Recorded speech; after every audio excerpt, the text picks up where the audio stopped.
Mesdames et messieurs, la situation est très critique en direction de Pokrovsk, cette localité ukrainienne.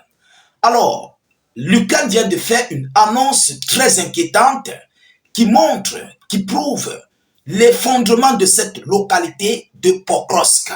Mesdames et demoiselles et messieurs, d'abord, dans la nuit du jeudi au vendredi 24 janvier 2025, la Russie a récupéré 6 localités dans la zone de Donetsk. 6 localités ont été prises par les Russes.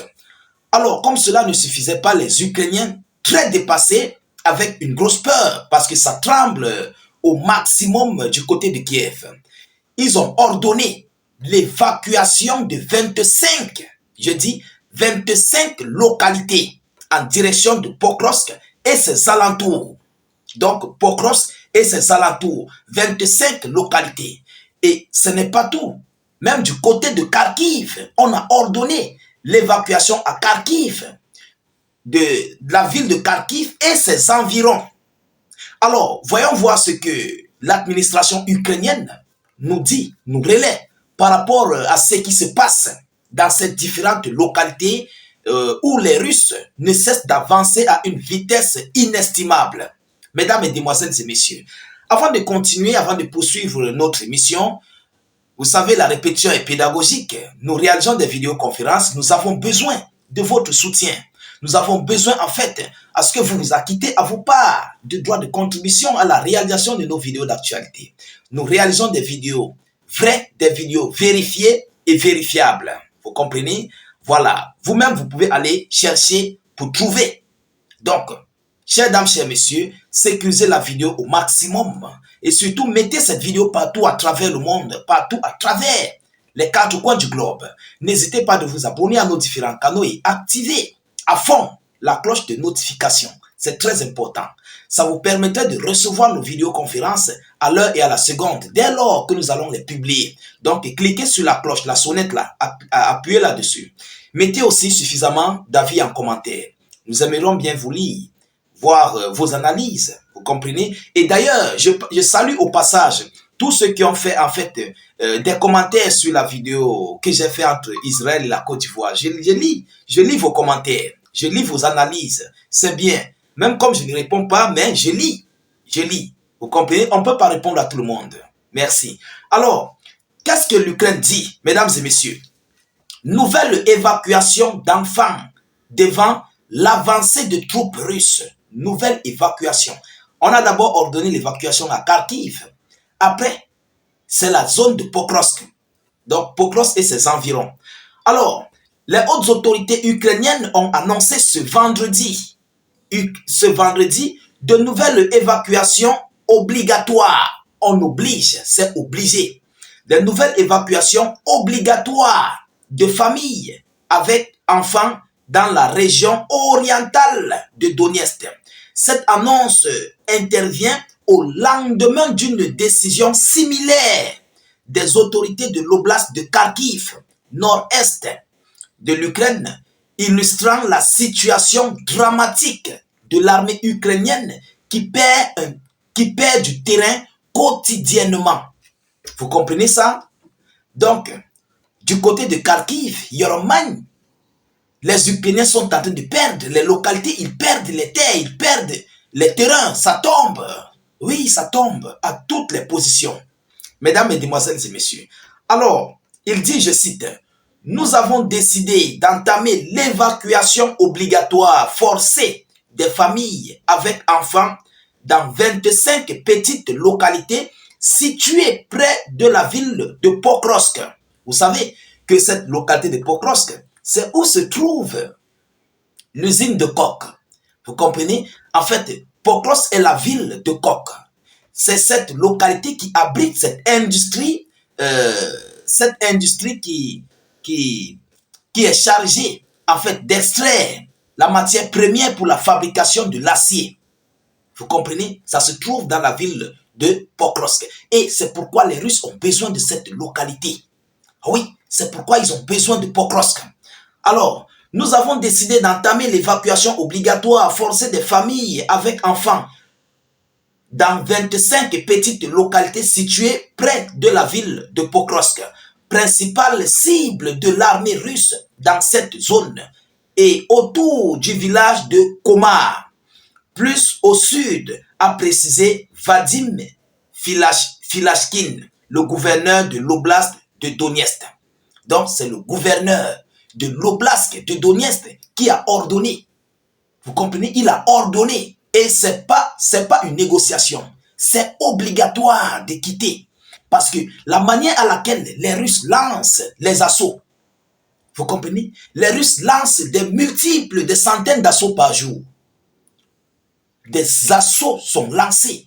Et il ne faut pas que les assauts que les Russes lancent puissent trouver peut-être des femmes, des enfants. Vous voyez, ils iront au repos éternel. Énormément. Il faut évacuer. Il faut vite évacuer. Parce que la situation est grave, est gravissime. Ah oui, les Russes, en fait, n'ont pas de frein sur leur avancée. Alors, mesdames et messieurs, au total, 110 enfants vivent encore dans ce secteur, a précisé Vadim Filashkin. Aujourd'hui, alors que l'ennemi a intensifié le bombardement de l'oblast de Donetsk, que les gens souffrent et s'en vont au repos éternel tous les jours. Excusez-moi, j'ai changé un terme là. Voilà, vous avez compris. Et s'en vont au repos éternel tous les jours. Je demande aux parents de prendre l'évacuation de manière très responsable, a expliqué le gouverneur de cette localité. Les enfants doivent vivre dans la paix et le calme et non se cacher des bombardements, a-t-il poursuivi. Ça, c'est le gouverneur de l'oblast de Donetsk qui vient de relayer cette information. Alors, chers dames, chers messieurs, on a toujours dit, on a toujours parlé que les Russes arrivent. Voilà ça. La ville de Pokrovsk est sur le point de tomber. Lorsqu'on demande déjà, lorsqu'on exhorte, ce n'est pas une négociation. Lorsqu'on exhorte déjà aux riverains d'une localité d'évacuer de gré ou de force, et c'est obligatoire, sachez-le, dans cette localité se trouve la zone rouge. Ils sont sur une zone rouge.